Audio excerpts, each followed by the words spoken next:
Agenda pertama kita itu tangkap kepiting. Kita menyusuri ke tambak-tambak untuk tangkap kepiting atau bagaimana proses mencari kepiting, bagaimana tangkapannya, terus bagaimana nanti ke depan kepiting itu mau dibawa kemana, mau dijual atau dimakan, itu nanti akan ada di praktek yang Wiwit Kampung untuk program cari kepiting.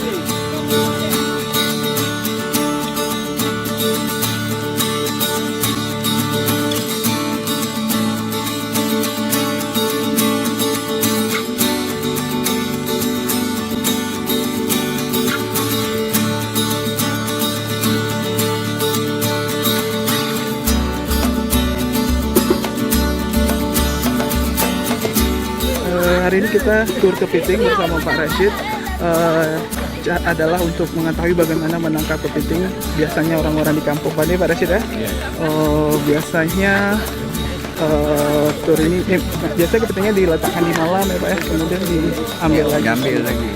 Jadi kita ngajak orang-orang untuk lihat, karena biasanya kita cuma makan. Kali ini kita coba gimana nangkapnya. Respon sendiri dari peserta gimana? Lihat aja sendiri. Kayaknya mencoba sangat menarik ya, jadi banyak yang pengen coba menangkap kepiting. I really like this event because it's really interesting to see how local people catches crabs. I saw crabs in pasar, but I didn't know how people catch them, so it's really interesting. I get to know Aceh better by this event, and I hope there are more things to see and experience how local people work, live, do some stuff here. I'm from Lithuania, and in Lithuania we don't have crabs. We have crabs only in shop center, so we just buy them already prepared. So now I can see how really crab looks and how you can catch them. It's kind of interesting. It's very interesting. Thank you. Terima kasih.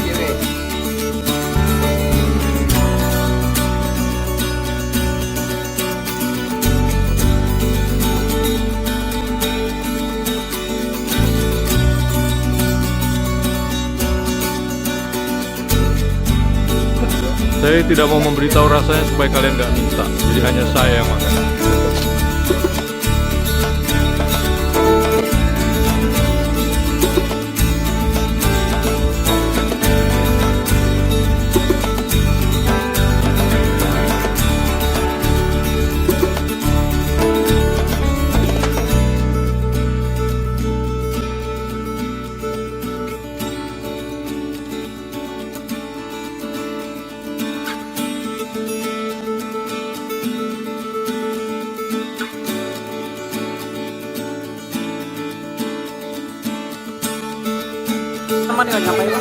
Jadi anak ini lagi mengenal tentang kompos. Jadi kami dari sahabat jauh mengenalkan anak-anak kompos tentang kompos itu dibuat dari apa.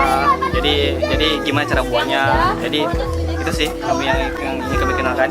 Harapannya emang dari kegiatan Harapannya dari ini kami bisa ngajarin anak-anak ini semua bisa memanfaatin bahan-bahan yang udah nggak dipakai lagi, misalnya yang dari organik sama anorganik. Jadi misalnya kalau organik kan yang dari sampah rumah tangga bisa dibuat jadi kompos. Nah, jadi harapannya mereka bisa mengolah itu untuk ditaruh di tanaman mereka.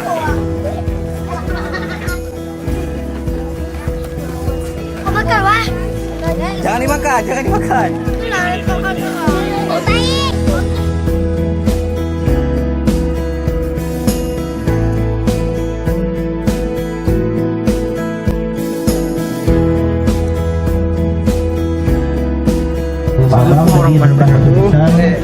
Ini saya namanya Fuadi Kelayu, bergiat di komunitas kanan sini.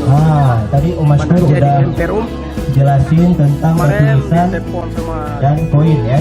Juga tadi Om Maskur ada menyinggung tentang kampung untuk membacakan hikayat mengenai ya situs-situs sejarah ya. Saya pikir dengan hikayat biola ini ya sebagai ganti cara lain untuk berdongeng, saya kira lebih tepat untuk masuk ke dalam ingatan anak-anak gitu. Jadi harapannya untuk anak-anak? Ya harapan saya ya semoga anak-anak lebih cinta terhadap kampungnya, cinta terhadap sesama, dan juga cinta kepada contoh keramik cerita-cerita masa lalu yang membuat jauh kampung ini sebelum lebih semua yang ada di bermartabat. Kebiasaan kampung ini adalah yang pertama adalah untuk mempublikasikan bahwa Kampung Pandi mempunyai segala sejarah, baik itu dari lisannya dan juga kegiatan alam lingkungan alamnya yang sangat berkompeten dalam meningkatkan ekonomi masyarakat di kampung ini tersebut. Terus agenda dari kampung Agenda urbanisme kebiasaan Kampung Pandi ini di hari pertama kita adalah pameran, bazar dan lain-lain, dan yang di hari Minggu kita akan ada tur sejarah, itu akan dipandu oleh warga Kampung Pandi sendiri. Di Kampung Pandi ini juga untuk melakukan untuk mempromosikan bahwa Kampung Pandi mempunyai sama juga semacam yang tadi saya bilang. harapannya ke depan? Harapannya sebenarnya dari kegiatan ini bahwa masyarakat Kampung Pandi harus membuka diri dan membuka mata bahwa di lingkungan sekitar mempunyai hal-hal ekonomis yang bisa kita wujudkan, semacam bisa memberikan pariwisata sejarah yang dipandu langsung oleh masyarakatnya, dan juga bisa alamnya yang sebagai untuk meningkatkan ekonomi masyarakat sendiri.